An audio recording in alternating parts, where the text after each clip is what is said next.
नमस्कार। इस कहानी का शीर्षक है वीरांगना ऊदा देवी पासी।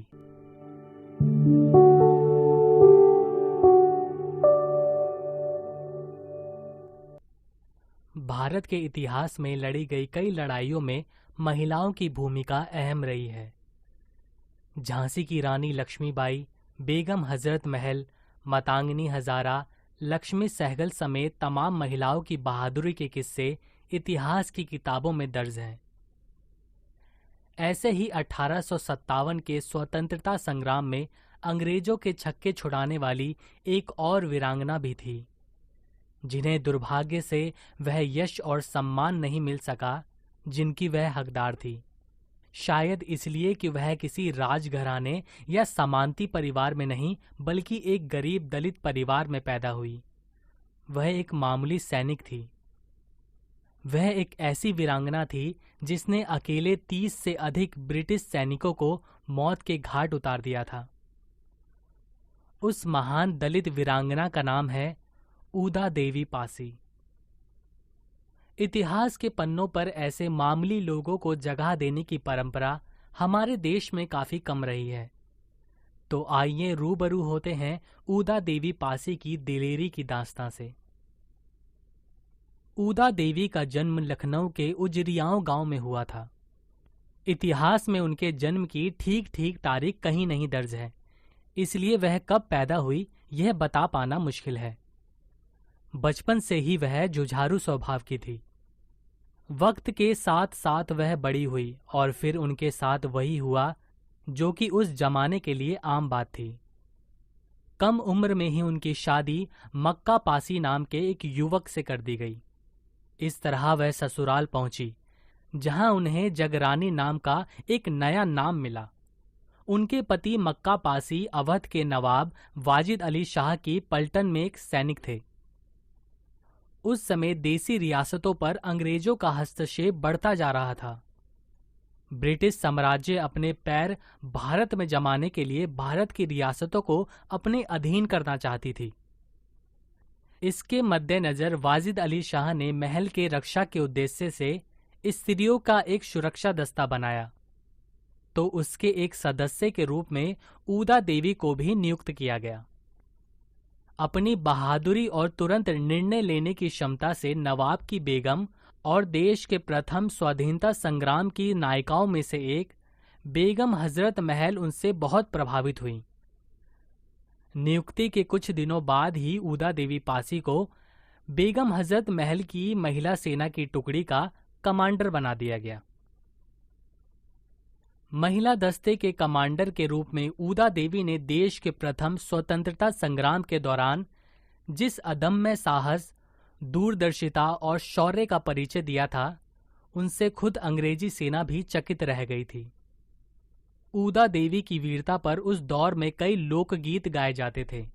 उनमें से एक गीत था, कोई उनको हबशी कहता, कोई कहता नीच अछूत, अबला कोई उन्हें बतलाए, कोई कहे उन्हें मजबूत। ऊदा देवी को शौर्य और बलिदान की प्रेरणा अपने पति मक्का पासी की शहादत से मिली। यह वह समय था जब 10 मई 1857 को मेरठ के सिपाहियों द्वारा अंग्रेजों के विरुद्ध छेड़ा गया संघर्ष तेजी से पूरे उत्तर भारत में फैलने लगा था। 10 जून 1857 को लखनऊ के कस्बा चिन्हट के पास इस्माइलगंज में हेनरी लॉरेंस के नेतृत्व में ईस्ट इंडिया कंपनी की फौज की मौलवी अहमद उल्लाह शाह की अगुवाई वाली विद्रोही सेना के बीच ऐतिहासिक लड़ाई हुई। चिन्हट की इस ऐतिहासिक लड़ाई में विद्रोही सेना की विजय हुई और ईस्ट इंडिया कंपनी के हेनरी लॉरेंस की फौज हार गई और उन्हें मैदान छोड़कर भागना पड़ा। यह पहले स्वतंत्रता संग्राम की सबसे बड़ी उपलब्धियों में से एक थी। देश को गौरवान्वित करने वाली और स्वाधीनता सेनानियों का मनोबल बढ़ाने वाली इस लड़ाई में सैकड़ों दूसरे सैनिकों के साथ ऊदा देवी के पति मक्का पासी की भी शहादत हुई थी। ऊदा देवी ने अपने पति की लाश पर उनकी शहादत का बदला लेने की कसम खाई थी। अंग्रेजों की सेना चिन्हट में मिली हार का बदला लेने की तैयारी कर रही थी। उन्हें पता चला कि लगभग 2000 विद्रोही सैनिकों ने लखनऊ के सिकंदराबाद में शरण ले रखी है। 16 नवंबर 1857 को कॉलिन कैंपबेल के नेतृत्व में अंग्रेजी सैनिकों ने एक सोची समझी रणनीति के तहत सिकंदराबाद की उस समय घेराबंदी करी जब सैनिक सो रहे थे या असावधान थे। उस किले के भीतर 2000 से ऊपर विद्रोही सैनिक थे। ऊदा पासी के नेतृत्व में वाजिद शाह की स्त्री सेना की टुकड़ी भी हमले के वक्त इसी बाग में थी। असावधान सैनिकों की बेरहमी से हत्या करते हुए अंग्रेजी सैनिक तेजी से आगे बढ़ रहे थे। हजारों विद्रोही सैनिक मारे जा चुके थे। पराजय सामने नजर आ रही थी। मैदान के एक हिस्से में महिला टुकड़ी के साथ मौजूद ऊदा पासी ने पराजय निकट देखकर पुरुषों के कपड़े पहन लिए। हाथों में बंदूक और कंधों पर भरपूर गोला बारूद लेकर वह पीपल के एक ऊंचे पेड़ पर चढ़ गई। ब्रिटिश सैनिकों को मैदान के उस हिस्से में आता देख ऊदा ने उन पर निशाना लगाकर फायरिंग शुरू कर दी। पेड़ की डालियों और पत्तों के बीच छिपकर उन्होंने हमलावर ब्रिटिश सैनिकों को सिकंदराबाद के उस हिस्से में तब तक प्रवेश करने नहीं दिया जब तक उनका गोला बारूद खत्म नहीं हो गया।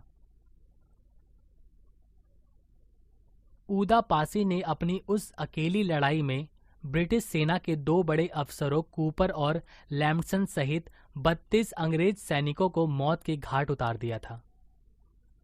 गोलियां खत्म होने के बाद ब्रिटिश सैनिकों ने पेड़ को घेर कर उस पर अंधाधुंध फायरिंग करना शुरू कर दी। कोई उपाय न देखकर जब वह पेड़ से नीचे उतरने लगी तो उन्हें गोलियों से छलनी कर दिया गया। ब्रिटिश सेना के हाथ पड़ने से पहले ही वह वीरांगना वीर गति को प्राप्त हो चुकी थी। लाल रंग की कसी हुई जैकेट और पैंट पहने ऊदा की लाश जब पेड़ से जमीन पर गिरी तो उनका जैकेट खुल गया। अंग्रेजी सेना का अफसर कैंपबेल यह देखकर हैरान रह गया कि वीरगति प्राप्त वह बहादुर सैनिक कोई पुरुष नहीं, एक महिला थी। कहा जाता है कि ऊदा देवी की स्तब्ध कर देने वाली वीरता से अभिभूत होकर अंग्रेजी सेना के अफसर कैंपबेल ने हैट उतारकर उन्हें सल्यूट मारा और उनकी वीरता को सलामी और श्रद्धांजलि दी।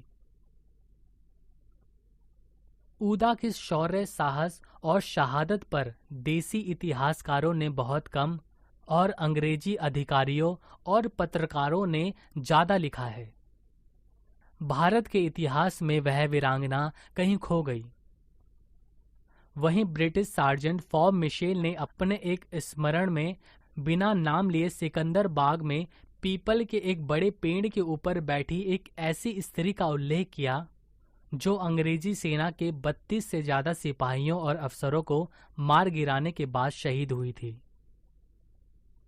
लंदन टाइम्स के तत्कालीन संवाददाता विलियम हावर्ड्स रेसेल ने लड़ाई का जो डिस्पैच लंदन भेजा उसमें उन्होंने पुरुष वेश में एक स्त्री द्वारा पीपल के पेड़ से फायरिंग कर अंग्रेजी सेना को भारी क्षति पहुंचाने का उल्लेख प्रमुखता से किया था। लंदन के कई दूसरे अखबारों ने भी ऊदा की बहादुरी पर लेख प्रकाशित किए थे। ऊदा देवी हमारे राष्ट्रीय गौरव और स्वाभिमान की प्रतीक है। जातिवाद से ग्रस्त इतिहास ने उनके साथ न्याय नहीं किया। अंग्रेजों से अपनी रियासत बचाने की लड़ाई लड़ रहे कई लोग देश के पहले स्वाधीनता आंदोलन के नायक और नायिका घोषित किए गए, मगर बिना किसी स्वार्थ के देश की आजादी के लिए लड़ने और मर मिटने वाले सैकड़ों आम लोग इतिहास के अंधेरे तहखाने में गुम कर दिए गए हैं। वीरांगना ऊदा देवी पासी उनमें से ही एक है। मात्र कुछ ही सालों पहले उत्तर प्रदेश की सरकार ने ऊदा देवी की एक मूर्ति सिकंदराबाद परिसर में स्थापित की। अब वक्त आ गया है कि भारत के प्रथम स्वतंत्रता संग्राम का इतिहास फिर से लिखा जाए और उसमें बलिदान देने वाले बहुजन नायकों और नायिकाओं के बलिदान को भी समाज के हर लोगों तक पहुंचाया जाए, ताकि उन्हें भी सम्मान मिल सके।